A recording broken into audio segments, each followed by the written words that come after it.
Angelina Jolie is here since winning an Oscar for her performance in Girl Interrupted.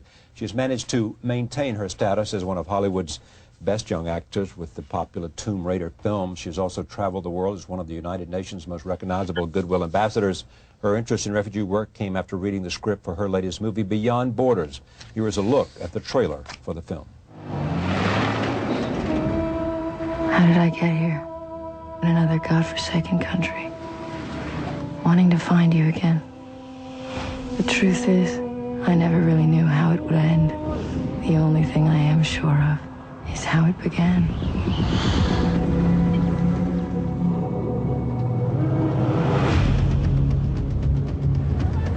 So are you married? No men in my village want women over 18. In my tribe, it's 30. Welcome to Food Relief. You've met Nick, who's our team leader and full-time doctor. Is that perfume? You're wearing perfume in the middle of the desert. Is there something you wanted?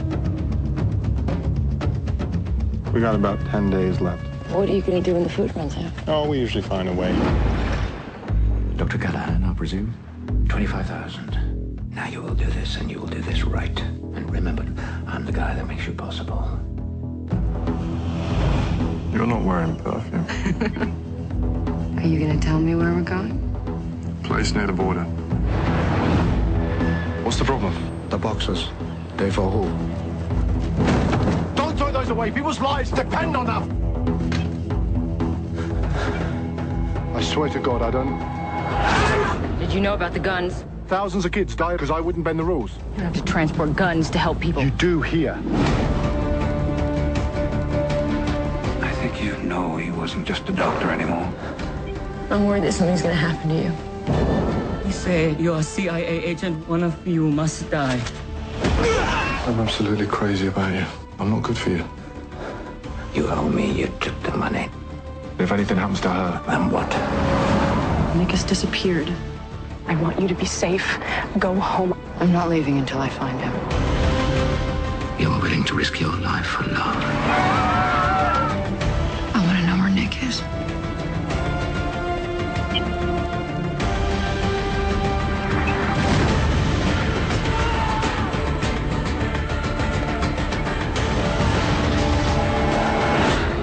I am pleased to have Angelina Jolie back at this table. Welcome back. Thank you. Nice to be back. This movie came before or after your own sense of wanting to be involved in with the United Nations and in terms of relief work around the world?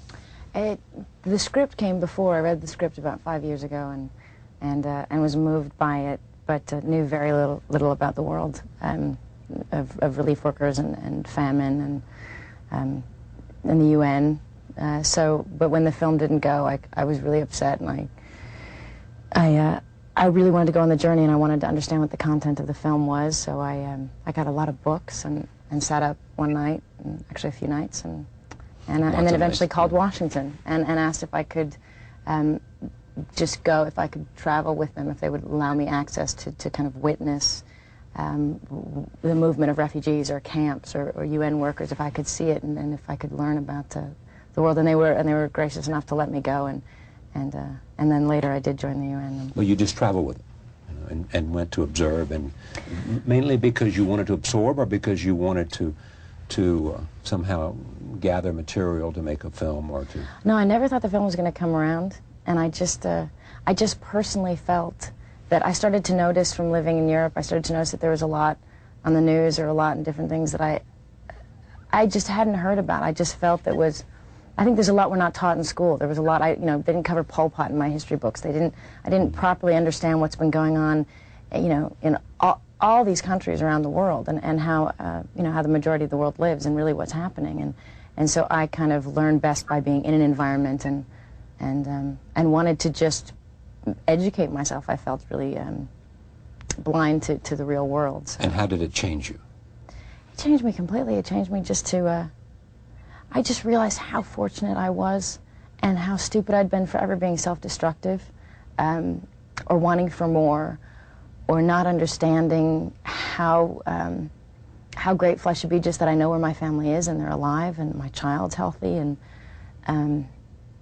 you know, we forget those things all the time, and just a sense of purpose and responsibility. You meet these people, you know, I go in for a few days, but there are these people that spend every day of their lives for years just helping other people, and are totally dedicated to it and love being around people like that. And we have, most of us, certainly in America, most of us, have no sense of how the rest of the world, no, we don't. most of it, lives, or a good portion. The majority of it. And you wonder if, in fact, there was some sense, because, you know, I do have great faith in the instincts of people if they see with their own eyes and feel they're with aware, their own heart. I think. Then, you know, they're moved. You see it in 1,000 ways, and you see it primarily when there's some tragedy like 9/11, you know, that brings it to them, or you see it in the tragedy of a village far away where people, you know, fighting the most difficult things and having their children and their husbands wrenched away from them, and how they pull together, and, you know, out of instinct. Yeah. For survival and to be good and to care and to make a difference. Absolutely, and I just think it's a shame that we're not kind of raised with this, you know, I wish it was mandatory for me to take other people's histories when I was in school, that I should have learned about great African heroes and great Asian heroes and Europe and European history and leaders, not just my own history.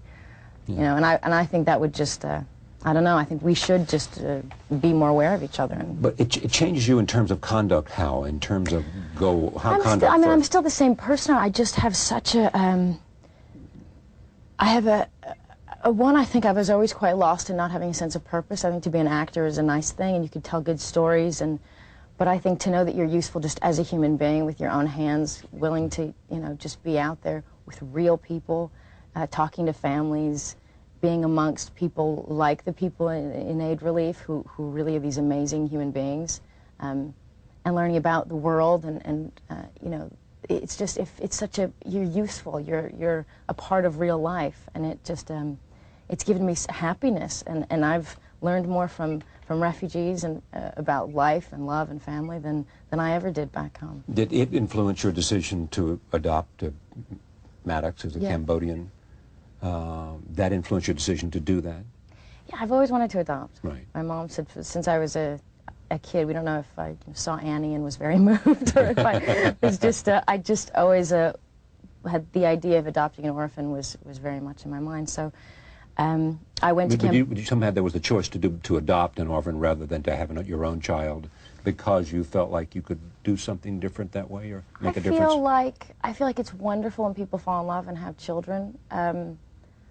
I feel personally like if I didn't adopt if I had a child, then Maddox would be where? In an orphanage somewhere. And that breaks my heart. I believe in finding your family across the world. I believe there are a lot of children out there. And so for those people that have, that blood doesn't matter to them, blood is not what makes family. I think it's great to be able to find each other across the world and become a big family. Was it a struggle to get Maddox?